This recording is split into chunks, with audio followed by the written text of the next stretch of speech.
A storm was sweeping through Snow Ridge when a tired officer and his little girl spotted something barely moving in the snow.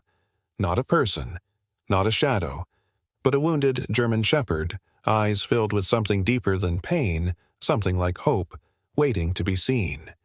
They didn't know it then, but this broken stray would become the soul of their home, and the bridge between a grieving man, a lonely child, and the kind of love that doesn't ask where you've been, only if you'll stay.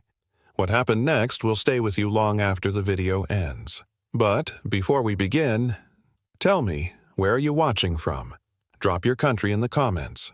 And if you believe that even the most broken heart, whether human or animal, deserves a second chance, hit that subscribe button.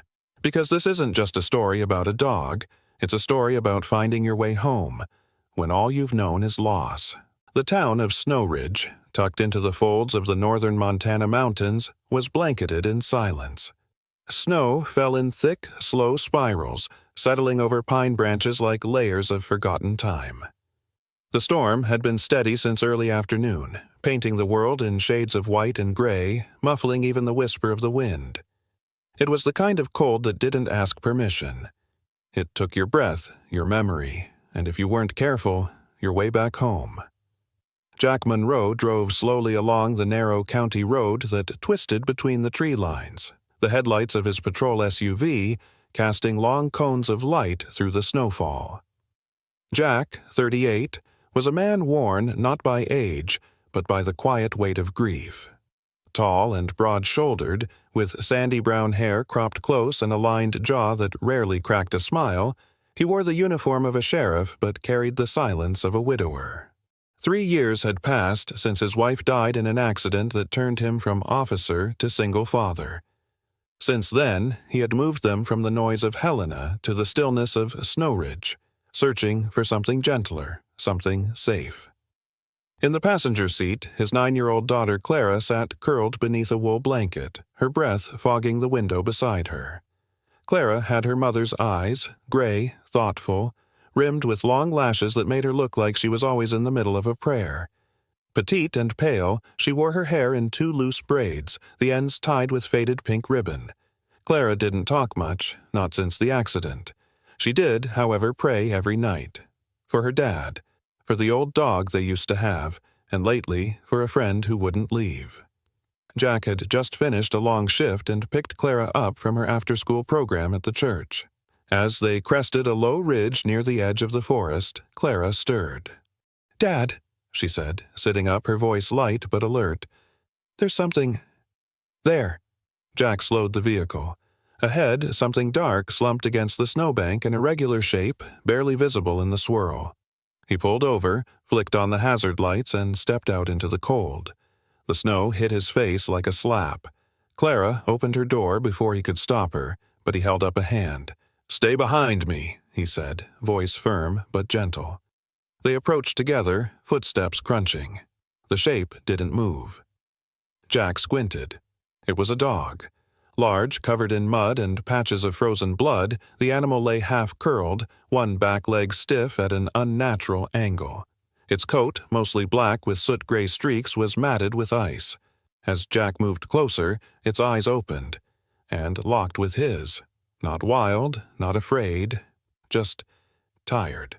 "It's a shepherd," Jack muttered. "German, maybe 4 or 5 years old." Clara crouched beside him. The dog's ears twitched but didn't flatten. It let out a low, choked whimper. "Dad," Clara whispered. "He's hurt." Jack hesitated. Snow was piling on the dog's body like the earth was trying to bury it alive. The sheriff's instinct told him to call animal control.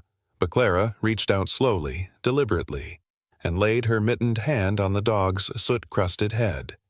The dog didn't growl, didn't flinch, just blinked, then let out a long breath that steamed in the cold.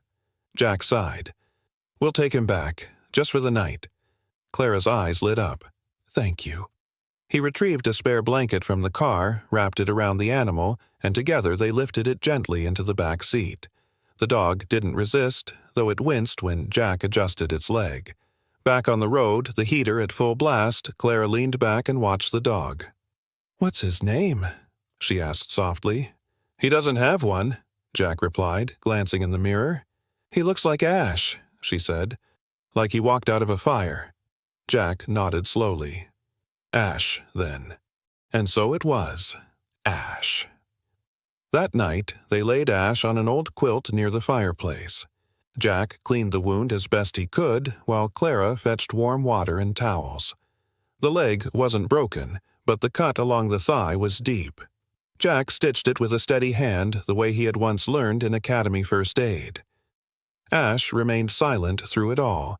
Only his eyes moved, watching Clara as she sat beside him, brushing debris gently from his ears. Later, after Clara had gone to bed, Jack stood in the doorway and looked back at the living room. The fire crackled low. Ash was curled near the hearth, his breathing shallow but even.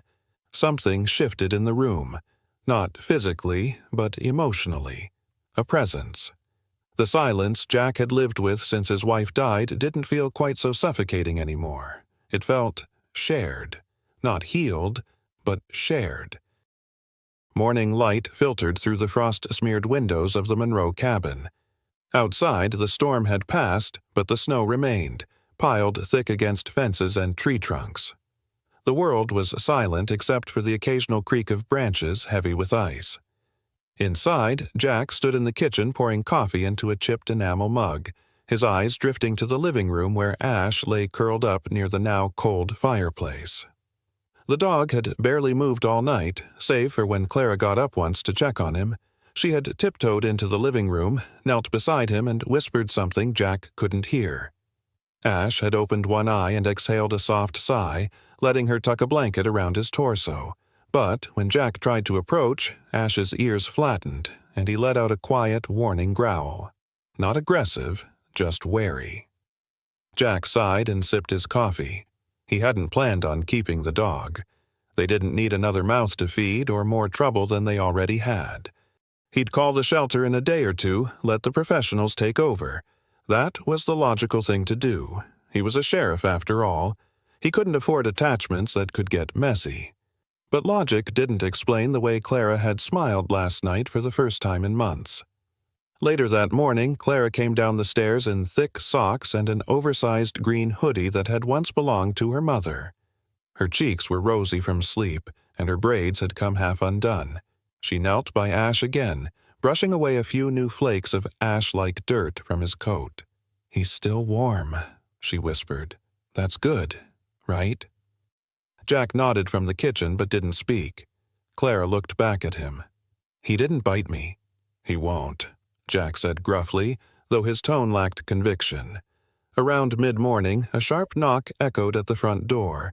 Jack opened it to find a familiar figure standing on the porch. Mrs. Melba Cranston Mell, to everyone, was one of the few remaining original residents of Snow Ridge. A sprightly widow in her 70s with a voice like dry leaves rustling in wind and a fashion sense that hadn't changed since 1965, she was wrapped in a lavender coat with faux fur trim and wore snow boots 2 sizes too big. Mel peered into the house with narrowed eyes. "Heard you brought home a stray," she said, brushing past him before he could answer. Her breath smelled faintly of peppermint and menthol rub. "Where is it?" Jack sighed. "Good morning, Mel." "Don't sass me, Jack Monroe," she said. "You know how folks talk. You take in a wounded dog off the road, people assume things. Dangerous things." Clara appeared behind her father, clinging to his shirt. Mel's gaze softened slightly. "Morning, sweet pea," she said with a smile that barely creased her sharp cheeks. "He's not dangerous," Clara said quietly. "He's just tired." Mel looked at Jack again. "You should report it. Have you checked if he's chipped?" "I plan to," Jack said. Mel didn't press further, but as she turned toward the door, she casually lifted her phone and snapped a photo of Ash without asking. "Just in case someone's looking for him," she muttered. Jack didn't stop her, but he didn't like it either. After she left, Clara looked up at her dad. "Do you think someone bad is looking for Ash?" He didn't answer, not yet. That night, Clara dragged a worn pillow and an old flannel blanket into her room and carefully laid them beside her bed. Ash watched her from the hallway, head low, tail still. "It's okay," she said gently, patting the spot. "You can stay if you want." Ash didn't move. So Clara sat on the floor and waited. Minutes passed. Then, finally, with a slow limp, Ash padded into the room. He didn't lie on the blanket. He lay beside it, close enough to feel its warmth, but not to use it. Clara fell asleep, smiling. The snow in Snow Ridge had begun to melt, revealing the deep brown earth beneath, but the cold lingered in the bones of the town like an echo that wouldn't fade. At the Monroe home, the days felt longer now. Clara had begun waking up earlier just to check on Ash. She spoke to him as she braided her hair or poured cereal, and though the dog didn't speak, his eyes followed her like he understood every word. Ash, still limping slightly, had begun to move with purpose. During the day, he remained quiet and close to the fire, occasionally stretching out near the back door. At night, however, his demeanor shifted. He patrolled the cabin's perimeter, ears pricked, nose to the ground, as if remembering something from a past life. Jack noticed, and he didn't like it. 3 days after Mel's visit, Jack received a knock on the station door. It was a small, square building at the edge of Main Street, sandwiched between the post office and a coffee shop run by a moody barista named Lane. Lane was in his 20s, tall and wiry, with gauged ears and a deep dislike for small talk. That morning, he waved Jack over with a strange look on his face. "Someone posted about your dog," he said, holding up his phone. "Went a bit viral. Got shared in a missing pet group, and now it's all over the regional forums." Jack took the phone. A blurry picture of Ash, clearly taken from Mel's post, was now captioned. "Found German Shepherd near Snow Ridge. Does he belong to you?" Beneath it, over 200 comments. Some were from people looking for their lost dogs. Most weren't a match wrong coat, wrong location, wrong age. But 2 were more insistent. That afternoon, the first visitor arrived. A young woman named Cassidy, in her early 30s, with thick glasses and a flowy poncho that fluttered dramatically with every step. She claimed Ash was her dog, Rusty, who had gone missing a year ago. But when Jack brought Ash out, the dog showed no sign of recognition. No tail wag, no ear perk, only a cold stare and a subtle growl. Cassidy left flustered, muttering something about ungrateful mutts. The second came the next day. A man tall, with a stocky build, deep-set eyes, and a thin scar that traced his jawline like a question unanswered. He drove a black pickup with out-of-state plates and introduced himself as Mr. Ross. He claimed the dog was a retired guard animal, trained for protection. His voice was calm, but his stare lingered too long on Clara, who stood by the doorway. Ash had been lying down when Ross entered, but the moment the man stepped inside, Ash stood, tense and rigid, a low growl vibrating in his chest. Jack stepped between them immediately. "He doesn't seem to like you," he said flatly. Ross shrugged. "He's been through trauma. Dogs forget people sometimes." "No," Clara said, stepping beside her father, eyes wide but firm. "Ash remembers." Ross's jaw tightened. He left without another word, but something about his walk too steady, too rehearsed, put Jack on edge. That night, he dug through a drawer in the hallway and pulled out an old security camera kit he'd never installed. He stayed up past midnight wiring the system to the front and back porches. Ash didn't sleep. He paced the house. 3 days later, Clara was in the backyard making snow angels in the last patches of unmelted snow when Ash stopped suddenly, ears alert. He turned to the edge of the fence, nose twitching, then barked deep, deliberate, focused. Clara followed his gaze and noticed something she hadn't seen before. Footprints. Not theirs, not Jack's boots, and not small enough to be from kids. She ran inside, breath visible in the air. "Dad!" she called. "There's someone out there!" Jack came out with his coat half-buttoned, flashlight in hand. Ash had already pressed his nose to the fence line. The prints were fresh deep enough to show heel shape, but fading at the edges as if someone had moved fast. They led to the road and stopped. That night, Jack reviewed the footage. Nothing. But just before dawn, a motion alert blinked on his phone. He rewound the footage and saw it. A dark figure standing still at the edge of the woods, not entering the property, just watching, then gone. All that remained were faint tracks, and when Jack went outside, the only clue left behind was a set of tire marks veering back toward the highway. Ash had already sensed it hours before. Jack Monroe sat at the kitchen table, flipping through an old manila folder that smelled faintly of burnt coffee and damp paper. Clara was outside building another snow fortress for her imaginary kingdom, and Ash ever watchful sat nearby like a loyal sentinel. The dog's golden-brown eyes tracked her every move, even if his body stayed still. The incident with the man named Ross hadn't left Jack's mind. Something about that encounter had scraped at the back of his memory like a blade against rust. Jack wasn't just a sheriff of a small town. Before Snow Ridge, he had worked narcotics for the Missoula Police Department. Years of dealing with traffickers had sharpened his instincts, and Ross had tripped every wire. The man's two steady eyes, the false familiarity, the way Ash had reacted. So Jack went digging. That morning, he'd called a friend in Missoula PD Detective Paul Granger, a barrel-chested man in his 40s with a bristled beard and a voice that always sounded like it was still waking up. They'd served together before Jack transferred out of the city after his wife's death. "Got something weird, Paul," Jack had said over the phone. "I'm sending you a photo of a dog. Can you run it through your canine database?" "Breed?" "German Shepherd, about 5 years old. Heavy scar on the rear left leg." Paul grunted. "Give me 30 minutes." Jack clicked off and stared at Ash, who had come in and now sat by the fireplace. Clara trailed behind him, her pink gloves dusted with snow. "Dad," she said softly, "look." She pointed to Ash's leg. Jack knelt. The scar was, more visible today, paler than the rest of the skin, jagged and unmistakable. "What happened to him?" she asked. He traced the line gently. "Training mark. Maybe something worse. Could have been from a shock collar or field injury. Hard to tell." Clara frowned. "Who would hurt him?" Jack didn't answer. Half an hour later, Paul called back.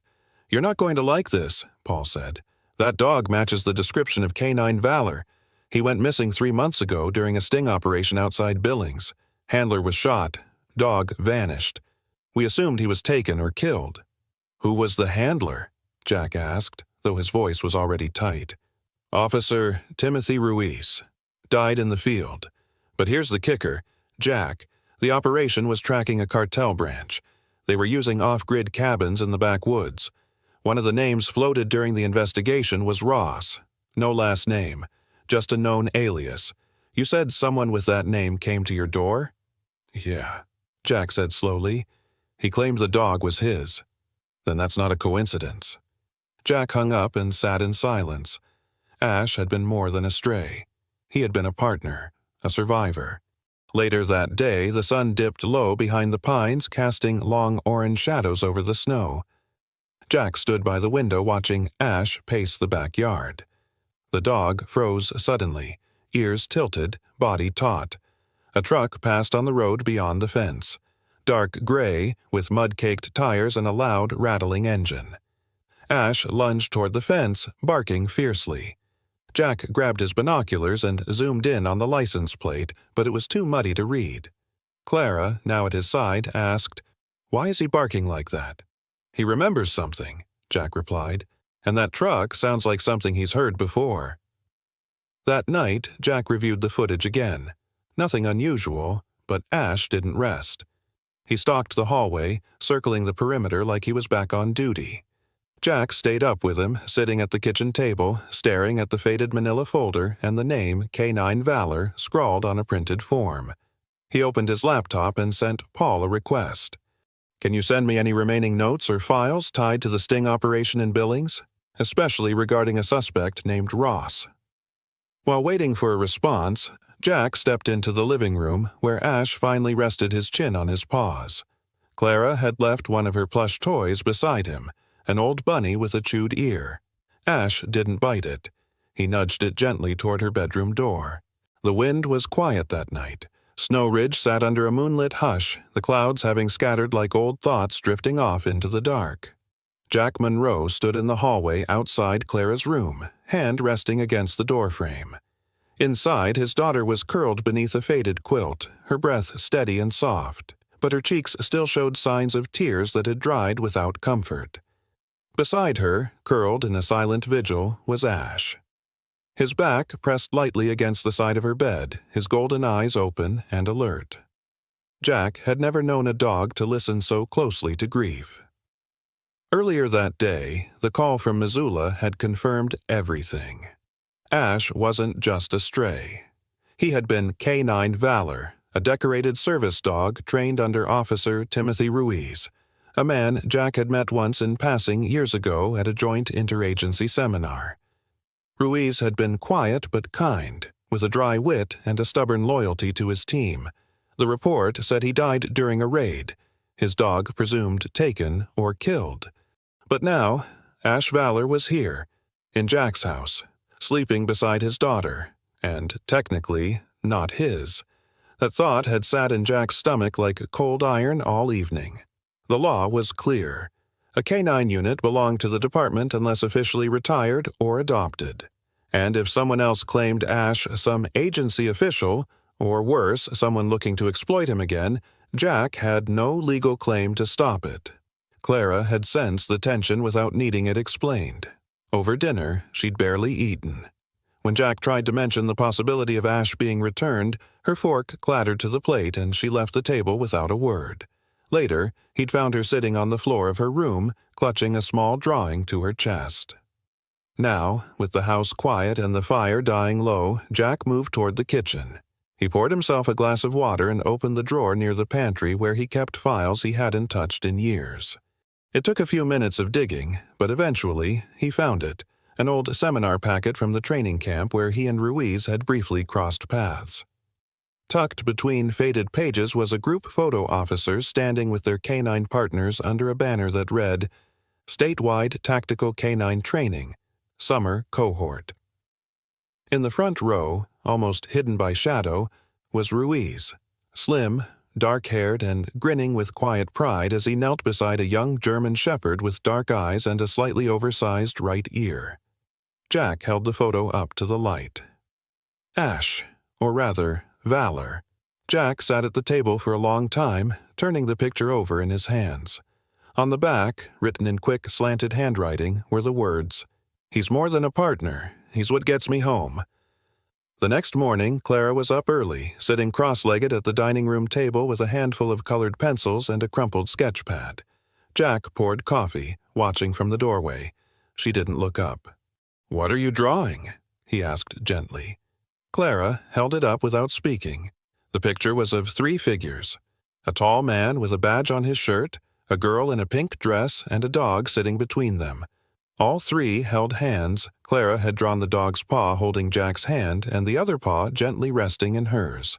Jack's throat tightened. "Clara," he started, but she cut him off. "You can't let them take him." He knelt beside her. "Sweetheart, he has a name. Valor.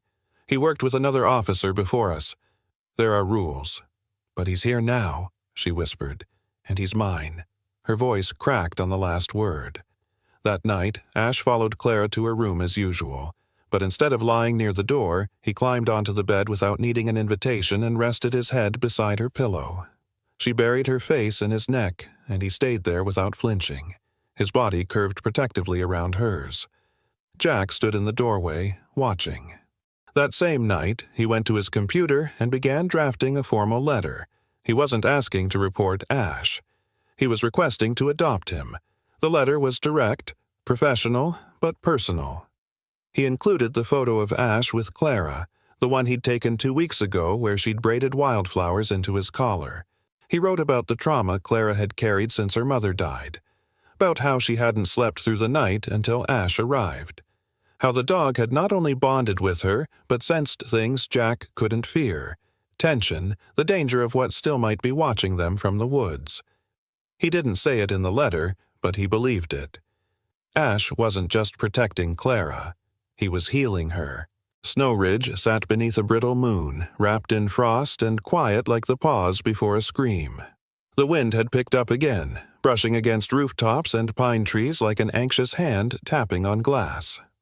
Inside the Monroe cabin, something felt off. Jack couldn't name it, but it pressed behind his ribs like a stone waiting to drop. Clara had gone to bed early, clutching a book she'd already read 3 times. Ash had settled outside her door, as he always did, head resting on crossed paws. Jack sat in the living room, rereading the adoption request he'd sent 3 days earlier, refreshing his inbox every half hour despite knowing responses didn't come this fast. But something about the silence tonight kept him on edge. By midnight, the house was still except for the occasional groan of the wind. Jack poured himself a cup of weak coffee and passed by Clara's room. He paused. The door was ajar, and the bed was empty. The cup hit the floor and shattered. "Clara?" Ash was already up, sniffing the air, rigid with alarm. Jack rushed outside into the cold, barefoot on the snow-covered porch, scanning the yard. No tracks near the front. He sprinted around to the back. The fence gate was open. Ash growled low and began pacing, nose to the frozen earth. Jack grabbed his coat and flashlight and followed, his breath forming clouds in the air.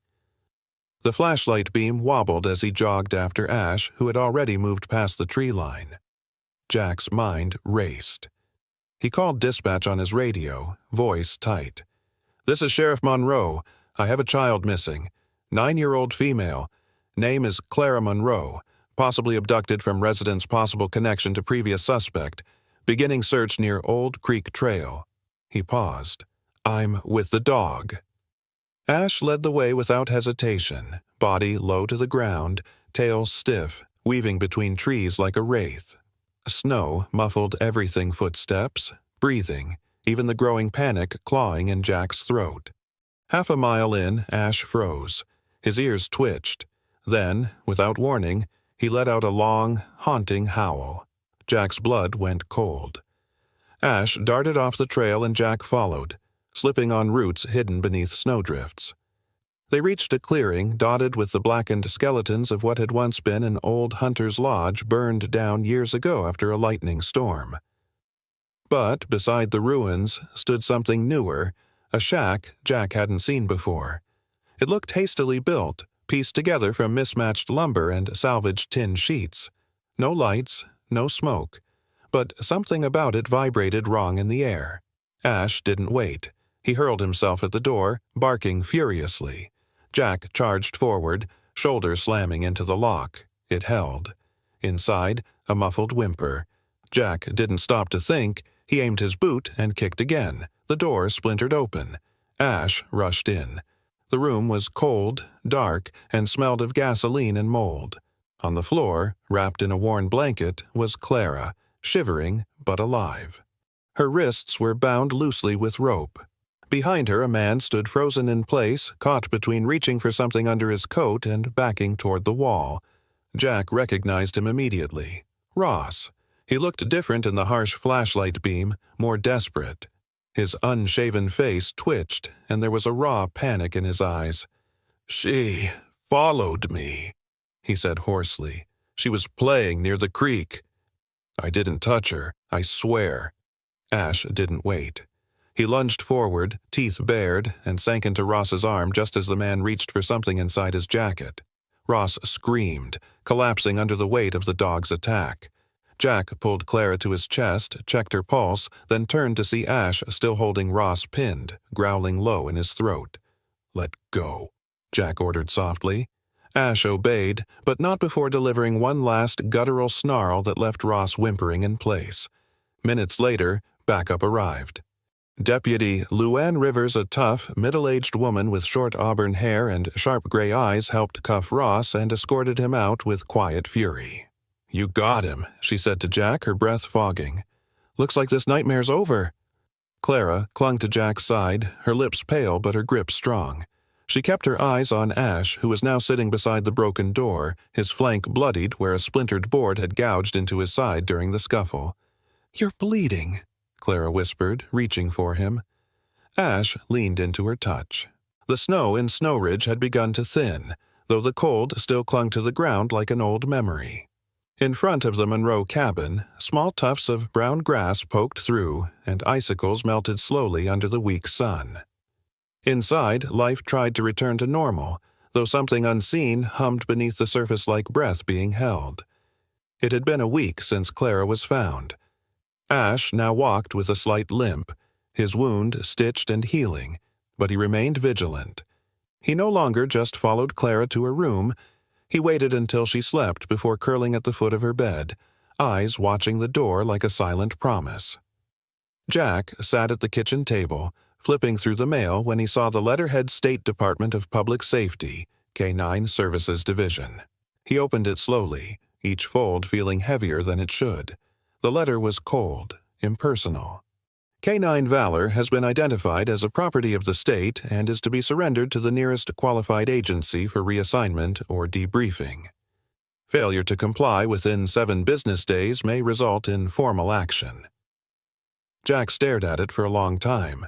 He had known this was coming, and yet he wasn't ready. He showed it to Clara that night after dinner. She was sitting on the couch in her favorite polka-dot pajamas, her knees pulled to her chest and Ash resting against her side. When Jack read the letter aloud, her face didn't change at first. Just a stillness, like a pause too deep to breathe through. Then she stood, walked to her backpack, and pulled out a lined sheet of notebook paper. She wrote in silence. It wasn't long, just a few sentences. When she finished, she handed it to Jack and said, "Send this too." The letter was written in a shaky, childish scrawl. "He saved me. Now he's home. Please don't take him away. Clara Monroe." Jack folded it neatly and clipped it to the adoption request he'd already submitted. But that wasn't enough. Not for something this personal. The next day, he visited the town clerk's office and filed a formal petition to contest the K-9 unit's claim. The clerk, a rotund man named Albert Reese with bushy white eyebrows and a collection of bolo ties, read the paperwork and blinked slowly. "You're serious about this?" he asked. "Dead serious," Jack replied. Albert scratched his chin. "Well, you won't win it on your own. You'll need voices, witnesses, support." Jack nodded once. "Then I'll find them." By the end of the day, there were already 12 signatures people who'd heard about Clara's rescue, about Ash. By the end of the week, that number tripled. And then came the surprise. Melba Cranston Mell arrived at the sheriff's office wearing her lavender coat and matching lipstick, her hair pinned into its usual beehive.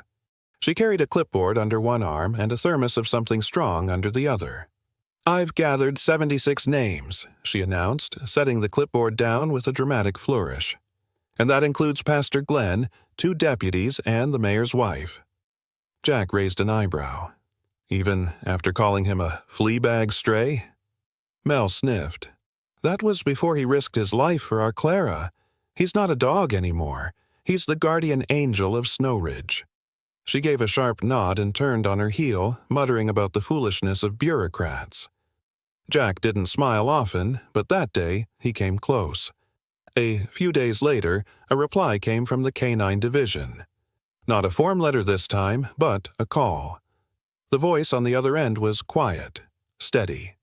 Captain Sandra Halbrook, head of K-9 Services. Jack remembered her from years ago. Tall, poised, former Marine, with a reputation for fairness and no patience for red tape. "Sheriff Monroe," she said, "we received your petition, and the letter from your daughter." Jack didn't speak. "We've reviewed Valor's record. He was presumed dead. The agency has no plans to return him to active service. His injuries and trauma make that impossible. If you're willing to take full legal and financial responsibility, the state is willing to release him into your care, permanently." Jack exhaled. "Thank you. One more thing," Halbrook added. "Tell Clara her letter made it to every desk in this department." When he told Clara that night, she didn't scream or cheer. She simply wrapped her arms around Ash's neck, buried her face in his fur, and whispered, "You get to stay." Ash leaned into her, quiet and steady as ever. Spring came to Snow Ridge not as a sudden bloom, but as a slow undoing of winter's grip. The snow receded in patches, revealing damp earth and sleepy grass beneath. Icicles melted like long-held sorrow, dripping steady into puddles that sparkled in the morning sun. For the first time in months, birds returned to the pine trees, filling the woods with cautious music. At the edge of town, the Monroe cabin looked different. The repairs Jack had put off all winter were finally being done. The porch steps replaced, the window screens patched, and, beside the back door, a new structure was slowly taking shape. It was modest, built from repurposed cedar planks with a small awning and a plaque Clara had hand-painted, Ash's Place. Ash, now fully healed, was stretched out beneath the early sun, his coat glistening with gold highlights where the light struck. Clara sat beside him, barefoot in the warming grass, weaving daisies into a makeshift chain. The air smelled of wet bark and soil of things being born again. She reached into her pocket and pulled out something wrapped in cloth. "Close your eyes," she whispered to Ash. He didn't move, of course, just looked at her with that deep, knowing calm. She giggled. "Okay, fine, you're not good at surprises." From the cloth, she revealed a leather collar dark brown with silver accents, and in the center, a small engraved plate that read, "Ash, our dog." She slipped it gently around his neck. Ash sat up slowly and gave a single huff, leaning forward just enough to press his forehead against her shoulder. She rested her cheek against his fur. "We found each other," she whispered. Inside the house, Jack stood at the fireplace mantel, holding a small photo frame in his hands. It was a picture of Sarah, his late wife, smiling under a summer sky, her arm wrapped around a much younger Clara, both laughing. He set the photo down gently, and beside it placed a folded slip of paper. On it, written in steady, unshaking hand, "I kept my promise. She is loved." He stood there for a moment, the weight of years lifting not all at once, but gently like snow melting off a roof in slow, patient drips. Later that week, the town held its annual spring gathering, an event that felt more needed than usual after the long, hard winter. The square was decorated in pastel banners and paper lanterns, booths lined with pies, quilts, and local honey.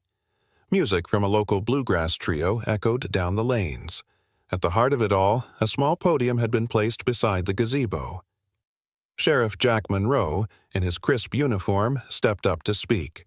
Beside him, Ash sat with a silk ribbon tied awkwardly around his neck, clearly confused but tolerant of the attention. Jack cleared his throat. "I don't usually speak much at these things, but today I'd like to say something on behalf of someone who can't speak for himself." There was a quiet chuckle through the crowd. "This dog," Jack said, patting Ash gently, "came into our lives during a storm. He'd lost his way, just like we had. But what he gave us wasn't just protection.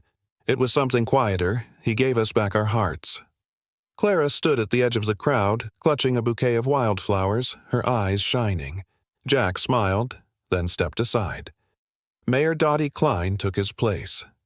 Dottie was a woman in her 60s with a booming voice and silver-streaked curls, known for wearing outrageously large brooches and giving stirring speeches at the drop of a hat. Today was no different.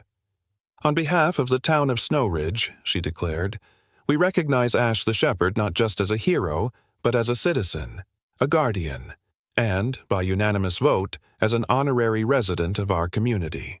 The crowd applauded. Ash tilted his head, then looked at Clara. She stepped forward, knelt beside him, and whispered something only he could hear. Then she tied a blue ribbon around the leather collar, right under the metal tag. Back at home, long after the celebration, the Monroe house glowed with soft light. The porch swing creaked slowly in the breeze. Clara was asleep, curled up in the armchair, an open book sliding from her fingers. Jack stood in the doorway with a mug of tea, watching Ash settle down in his new shelter outside. The dog turned once in a slow circle, then lay down, head resting on crossed paws, eyes still open as they always were, watching, waiting, protecting, but not just protecting anymore. Belonging. Sometimes miracles don't arrive with thunder or light from the sky. Sometimes they come limping out of a snowstorm. in the shape of a forgotten dog, who heals a grieving child, softens a hardened father, and teaches an entire town what love, loyalty, and redemption truly mean. Ash wasn't just a stray. He was a blessing in disguise. A second chance, sent by the one who never forgets any soul, human or animal. Through him, a broken family was restored. A little girl found her voice, and a man remembered how to feel again. Maybe you've been through a long winter of your own. Maybe you've lost something, or someone. But take heart, because healing might be closer than you think. Sometimes, God sends us exactly what we need, wrapped in fur, silence, and loyalty. And just like Clara said, we found each other. If this story touched you, let it touch someone else too. Share it.